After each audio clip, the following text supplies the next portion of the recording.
Good morning friends. Today we are going to start with design of sedimentation tank.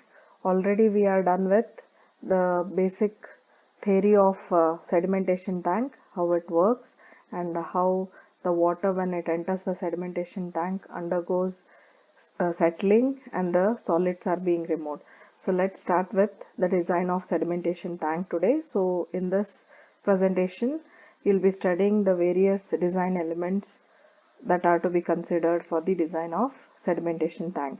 So the following are the important elements of design in continuous flow sedimentation tanks.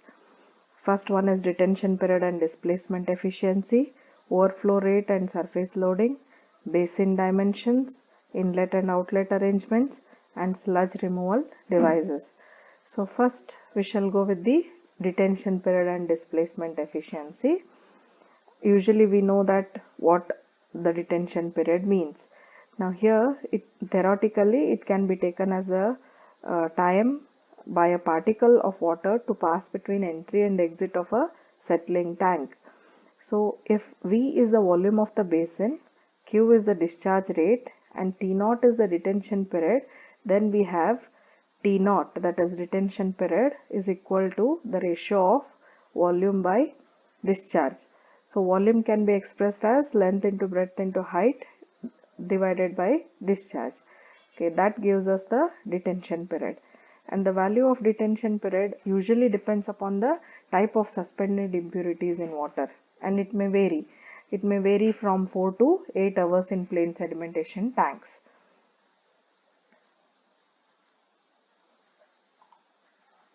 Next is flowing through period. It is the average time required for a batch of water to pass through the settling tank. It is always less than the detention period due to short circuit effects.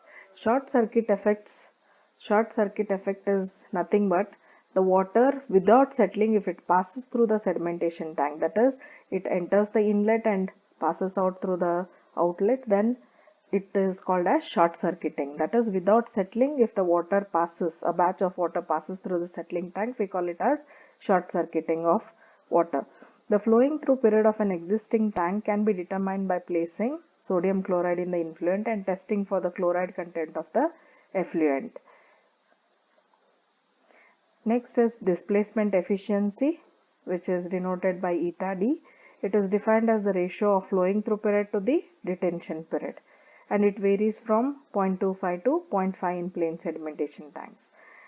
Then actual detention period used in practice should be more than twice the theoretical detention period, because in actual practice the detention period required will be quite more. Next is overflow rate and surface loading. It is the quantity of water passing per hour or per day per unit horizontal area. That is known as the overflow rate and or the surface loading rate. The velocity of settlement is also equal to the rate of flow divided by the horizontal area of the tank. That is, Vs is denoted, that is, velocity of settlement is denoted by Vs, which is the ratio of Q by A, which is known as surface loading.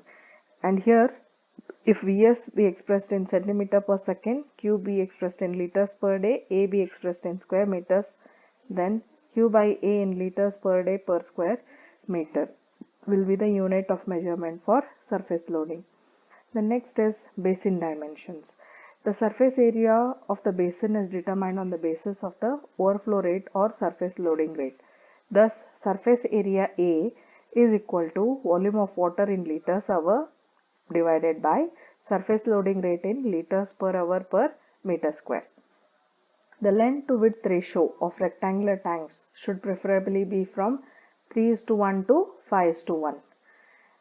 The depth of the basin is kept between 2.5 to 5 meters with a preferred value of 3 meter inclusive of the allowance for sludge storage, because the sludge is going to be deposited at the bottom of the basin. So we have to take that also into account, and that's why 0.5 meters of allowance has to be given for the sludge storage. The cross-sectional area is such as to provide a horizontal velocity of flow of 0.2 to 0.4 meter per minute and normally about 0.3 meter per minute. That is, this is the range, but we can take it as 0.3 meter per minute. Bottom slopes may range from 1% in rectangular tanks to about 8% in circular tanks. The slopes of sludge hoppers range from 1.2:1 to 2:1, that is vertical to horizontal ratio. Then the next one is inlet and outlet arrangements. The inlet and outlet arrangement should be such that minimum disturbance is caused due to influent and effluent streams. Because of greater weight, that's what I expressed it before also, just to avoid the short circuiting. Here you can understand it better. Because of greater weight due to turbidity, there is tendency for the incoming water to sink and it moves along the bottom and rise at the outlet. This will cause backward flow towards the inlet at the surface, thereby reducing the effective detention period.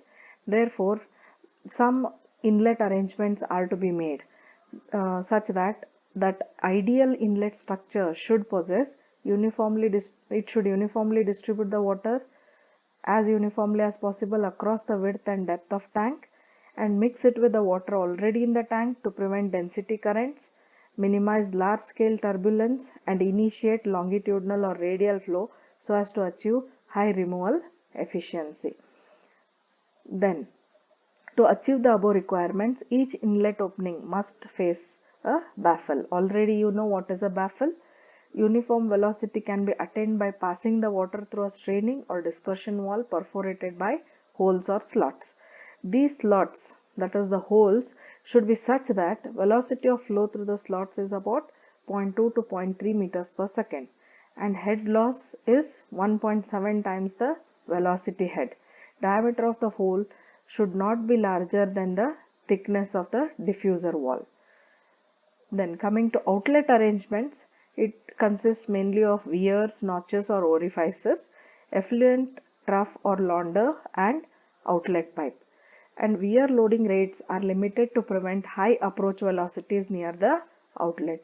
And weirs frequently consist of V notches approximately 50 mm in depth placed 150 to 300 mm on center with a baffle provided in front of the weir to stop the floating matter from escaping into the effluent. Then the final element, that is sludge removal. We know that the particles settled in the basin constitute the sludge which can be removed either manually or mechanically. In case of manual removal, the basin has to be put out of service, drained and the sludge dug out from the bottom. This is how manually it has been done. But this method is suitable when the quantity of suspended matter is less or small and which can be removed once in 2 or 4 months. Again, this cannot be done for the organic matter. If the matter that is to be settled is organic matter, then if it is removed once in 2 or 4 months, then it may undergo anaerobic decomposition and leads to septic conditions. Coming to the next method, that is mechanical or hydraulic methods, the sludge is collected and removed from the tanks as a fluid and caused to flow to its final point of disposal before being dewatered. That is, here it is being pumped.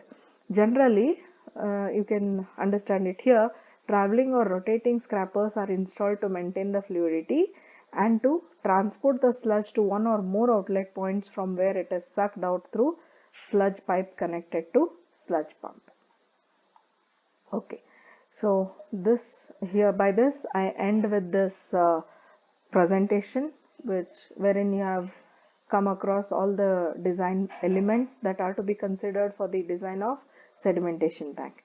In my next presentation, I'll be dealing with the design numericals on plain sedimentation tank. Thank you.